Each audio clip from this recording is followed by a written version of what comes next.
Hi అండి, నమస్తే. నేను మీ Devi. Welcome back to AP Visakha Vantillu. ఎలా ఉన్నారండి? మీరు ఎలా ఉన్నారో నా కమెంట్ సెక్షన్లో కమెంట్ చేయండి. ఈరోజు మన రెసిపీ ఏంటనుకుంటున్నారు? సాంబార్ అండి. అందరూ రెగ్యులర్గా చేసే సాంబారే, కానీ అందరూ సాంబార్లో సాంబార్ పొడి వేసుకుంటారు కదా. నేను మాత్రం సాంబార్ పొడి లేకుండా సాంబార్ చేస్తున్నానండి. సేమ్ ఆ టేస్టే వస్తుంది. అంటే మీకు నచ్చుతుందనే అనుకుంటున్నాను. ఒకసారి మీరు ట్రై చేసి చూడండి. విలేజ్ స్టైల్లో సాంబార్ అన్నమాట. మనం సాంబార్ పొడి పప్పు తీసుకొని దానికి ఒక కప్పు తీసుకున్నాను నేను కందిపప్పు. ఒక కప్పు కందిపప్పుకి శుభ్రంగా తీసుకుని శుభ్రంగా వాటర్తో వాష్ చేసి అందులో వాటర్ వేసుకోవాలి. ఇందులో ఒక కప్పు తీసుకున్నాం కదా మనం కందిపప్పు, దానికి 2 కప్పుల వాటర్ వేసేసి కుక్కర్ మూత పెట్టేసి 3 లేదా 4 విజిల్స్ వచ్చే వరకు ఉంచి తర్వాత ఆఫ్ చేసేసుకోవడమే.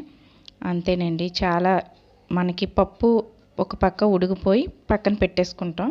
తర్వాత ఈలోపు మనం కాయగూరలని అన్నీ కట్ చేసుకోవాలన్నమాట. ఒక గిన్నె తీసుకొని ఆ గిన్నెలో ఉల్లిపాయలు వేసుకోవాలి. పెద్ద ఉల్లిపాయ ఒకటి తీసుకోండి. పెద్ద ఉల్లిపాయ నిలువుగా కట్ చేసి వేసుకోండి.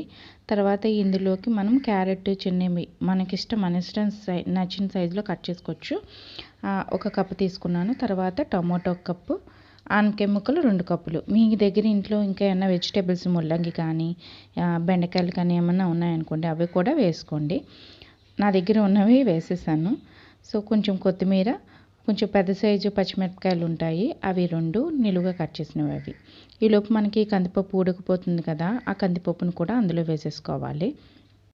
కందిపప్పుని బాగా మెత్తగా మెదిపేసుకుని కట్ చేసిన కాయగూరలో వేసేసుకుంటాం కదా. అది కలిపేసుకుని కొంచెం సేపు హాఫ్ బాయిల్ వరకు ఉడికించాలన్నమాట. అంటే మనకి కాయగూరలు సగం ఉడకాలి. సగం ఉడికిన తర్వాత ఇందులోకి మనం ఒక హాఫ్ స్పూను పసుపు వేసుకోండి.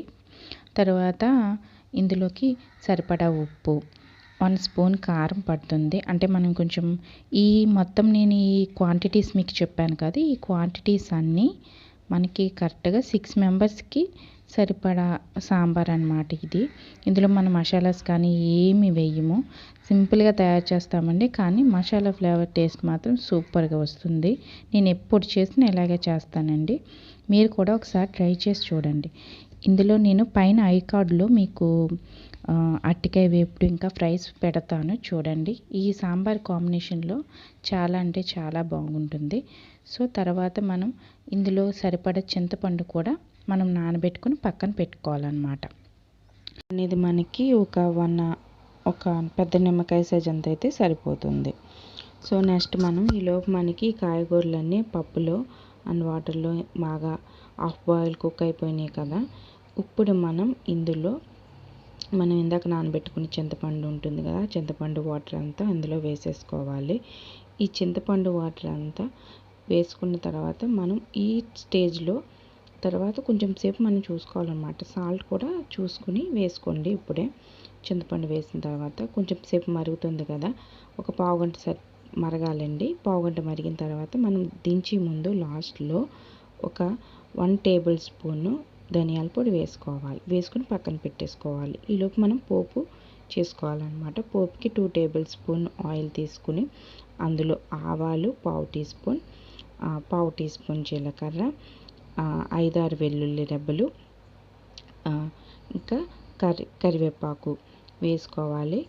3 పెద్ద సైజు, మరీ పెద్ద సైజు కాదు, మీడియం సైజులో ఉన్న ఎండుమిర్చి ఉంటుంది కదా, అవి ముక్కలుగా కట్ చేసుకొని చిన్న ముక్కలుగా అది కూడా వేసేసుకోవాలి. అవి వేసుకొని కొంచెం బాగా వేగిన తర్వాత ఈ పోపుని మనం ఇందాక మరిగిన ఉంది కదా సాంబారు, ఆ సాంబార్ అనేది ఇందులో వేసేసుకోవాలన్నమాట.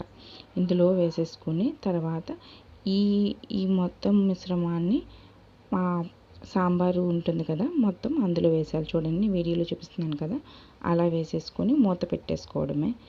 అంతేనండి. ఎంతో ఈజీ అయినా టేస్టీగా ఉండే సాంబార్ పొడి అవసరం లేకుండా సింపుల్గా 6 మెంబర్స్కి సరిపడే సాంబార్ అన్నమాట. మీకు బాగా నచ్చుతుందని నేను అనుకుంటున్నాను. సో ఒకసారి నేను చెప్పినట్టు మీరు ట్రై చేసి నాకు ఎలా ఉందో చెప్పండి. మీరు ట్రై చేసి నాకు కమెంట్ చేశారంటే నాకు కొంచెం ఎంకరేజింగ్గా ఉంటుంది.